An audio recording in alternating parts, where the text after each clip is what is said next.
السلام عليكم، كي دايرين؟ كنتمنى تكونوا بخير وعلى خير، ورمضان كريم ان شاء الله يدخل علينا وعليكم بالصحه والسلامه طول العمر. باش كتمناو ان شاء الله من ضمن مؤثرات رمضان او تحضيرات رمضان، فغادي نوجدوا بليغات اللي كيجيو اقتصاديين، كيوجدوا بسرعه هكا، ما فيهمش مقادير اللي كثيره، وكنوجدوهم بسرعه. بسم الله على بركه الله. فغادي نحتاج ل5 ديال الكؤوس بالقياس ديال العنبه ديال الدقيق الخاص بالحلويات او الفرص الرطب. وغادي نحتاج 2 كيسان ديال الزنجله اللي كيكون مغسول ومنقي، ما محمرينوش.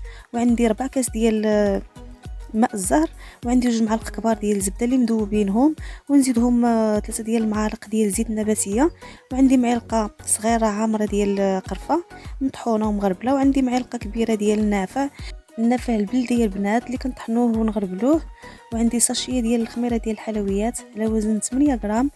وغادي نحتاجوا رشيشه هكا ديال الملحه لتعديل الذوق، وغادي نحتاجوا 2 معالق كبار ديال الخل.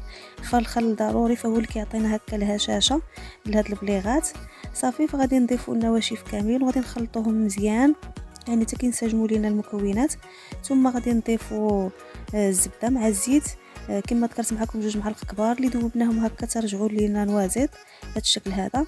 صافي، وغادي نخلطوا مزيان حتى غتلبسوا هكا ديك الطحين او الدقيق الزبده. صافي، ثم غادي نضيفوا الماء الزهر، وعندي كاس ونص ديال الماء. فبالنسبه للماء البنات يمكن لكم تزيدوا او تنقصوا، يعني كيبقى دائما الماء على حسب النوعيه ديال الفرص ديالكم. يعني كاين اللي كيتشرب هكا السوائل وكاين اللي ما كيتشربش، يعني دائما غادي نحطوا هكا كاس ونص ديال الماء. الا بغينا نزيدوا هكا واحد 2 معالق، جاتنا العجينه ما تجمعاتش، غنزيدوا واحد 2 معالق ديال الماء، يعني نحصلوا على العجينه اللي كيكون القوام ديالها هكا قاصح، ما تكونش خفيفه. صافي، غير كنجمعوا العجينه ديالنا، ما كنتلكوهاش حتى كنحصلوا على عجينه بهذا الشكل هذا، يعني كما كتلاحظوا معايا. صافي، فضروري نوضعوا العجينه ديالنا في بلاستيك غذائي ونخليوها هكا واحد 5 ديال الدقائق او 4 ديال الدقائق، غير كترتاح هكا شي شويه العجينه. صافي، فغادي ناخذوا هكا واحد القطعه وغادي نسرحوها بهذا الشكل هذا، يعني انت كتراجع لينا السمك ديالها تكون شويه رقيق باش يجيونا هكا بليغات اللي كيكونوا مقرمشين وهشاشين في نفس الوقت. فضروري نرقوا العجينه ديالنا شويه، ما نخليوش هكا السمك ديالها يكون غليظ.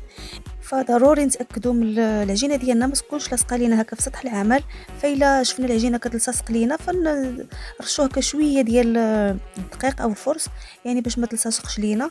صافي، وغادي نشكلوه مربع اللي كيكون كبير، او نقطعوا الجوانب بهذا الشكل هذا كما كتشوفوا معايا، وغادي نقطعوا مربعات اللي كيكونوا متساويين او مقادين.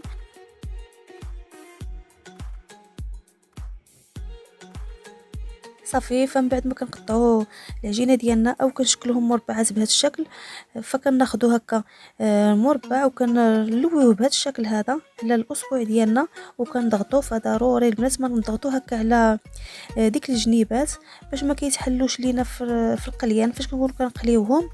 صافي، وغادي نستمر بنفس الطريقه، فكنقطعوا هكا الجوانب باش كنشكلوا مربع اللي كيكون كبير باش كيجيونا هكا القطع مقادين.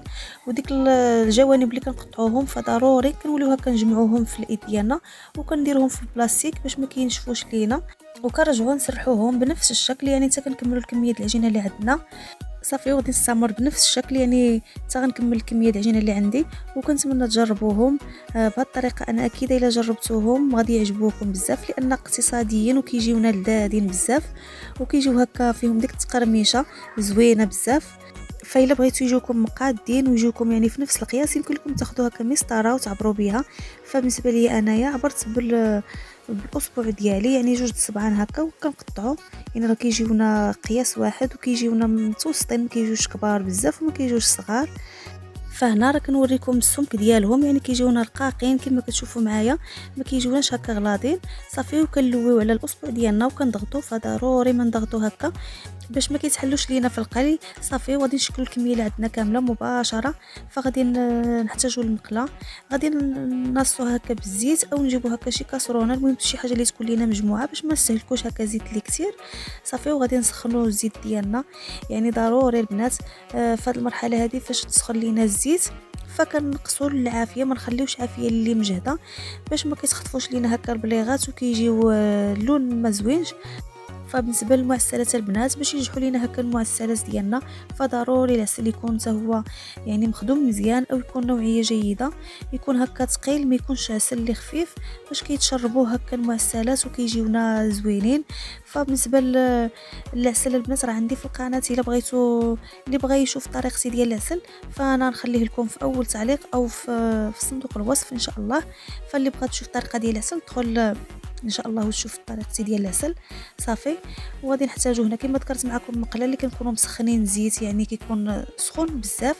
فاش كنسخنوه كنقصوا العافيه نخليوها مهيله باش ما كتخطفوش لينا المعسلات ديالنا. فيعني اي نوع ديال المعسلات فضروري كنقصوا العافيه مزيان باش كياخذوا هكا ديك اللون الذهبي زوين كيجي بهذا الشكل هذا صافي. كما ذكرت معكم كنجيب كاسرونه كنوضعوا فيها العسل وغادي نجيبو هكا واحد الكسكاس او صفاي اللي كنخليو هكا العسل من بعد ما كنجبدوه كنخليه واحد 2 دقائق يعني حتى كيتشرب لينا هكا العسل وكنجبدوه مباشره كنديروه هكا في واحد مصفات او كسكاس اللي باش كيتسخطر لينا ديك العسل صافي. وغادي نستمر بنفس الطريقه كما ذكرت معكم فضروري العافيه تكون مهيله ما تكونش مجهده باش ما كيتخطفوش لينا وكيجيو هكا مبرقعين او كيجيو فيهم ديك النقيطات ما كيجيوناش معسلات اللي كيكون ديال اللون ديالهم هكا مذهب وزوين.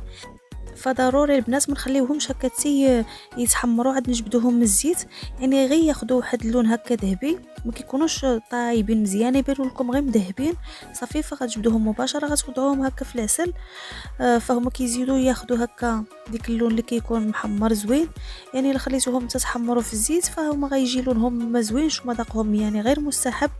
فكنتمنى تجربوا الوصفه ديال اليوم وتجربوا هاد البليغات اللي تقليديين وساهلين وبساطين وما كياخذوش معنا وقت ولا مجهود يعني كيوجدوه بسرعه. وكنتمنى تعجبكم الطريقه ديالي وخليتكم على خير وبخير حتى الفيديو جديد ان شاء الله هو وصفه جديده وعواشركم مبروكه ان شاء الله يدخل علينا سيدنا رمضان بالصحه والسلامه وباش كتمناو طول العمر ان شاء الله.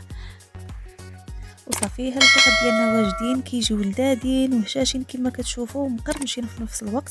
كنتمنى تجربوهم وخليتكم على خير وبخير حتى وصفه جديده ان شاء الله.